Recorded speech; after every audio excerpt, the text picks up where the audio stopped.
চোট নিয়েই এবার হ্যাটট্রিক করলেন নেইমার। ক্রমাগত চোটে অবস্থা এমন যে নেইমারের মাঠে নামাই এখন বড় খবর। তবে আজ বাংলাদেশ সময় সকালে একটু হলেও নিজের সোনালি দিন ফিরিয়ে এনেছিলেন সান্তোস তারকা। ব্রাজিলিয়ান সিরি আতে জুভেন্টাসের বিপক্ষে সান্তোসের ৩-০ গোলের জয়ে সবকটি গোলই নেইমারের, অর্থাৎ হ্যাটট্রিক করেন।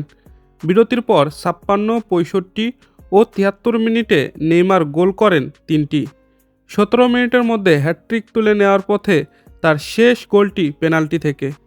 সময়ের হিসাবে ৩ বছর ৭ মাস ২৫ দিন কিংবা মোট ১৩৩৫ দিন পর হ্যাটট্রিক পেলেন নেইমার। কিছুদিন আগে বাঁ হাঁটুতে চোট পাওয়ায় নেইমারের এবছর আর মাঠে নামারই কথা ছিল না। ব্রাজিলের সংবাদ মাধ্যম গ্লোবো জানিয়েছে নেইমার এ ম্যাচেও ব্যথা নিয়েই খেলেছেন। আগামী মার্চের আগে কোনো ম্যাচ খেলবে না ব্রাজিল। মার্চে প্রীতি ম্যাচ খেলে বিশ্বকাপের স্কোয়াড ঘোষণা করবেন ব্রাজিল কোচ কার্লো আনচেলতি। চলতি মৌসুম শেষে নেইমার সান্তোসে থাকবেন কিনা তা নিয়ে জল্পনা কল্পনা আছে ব্রাজিলিয়ান ফুটবলে। নেইমারের সঙ্গে সান্তোসের বর্তমান চুক্তির মেয়াদ ৩১শে ডিসেম্বর পর্যন্ত। দর্শক, খেলাবাজের ভিডিও এ পর্যন্তই। ভিডিওটি ভালো লাগলে লাইক করুন আর নিয়মিত খেলার আপডেট ভিডিও পেতে আমাদের সাথেই থাকুন।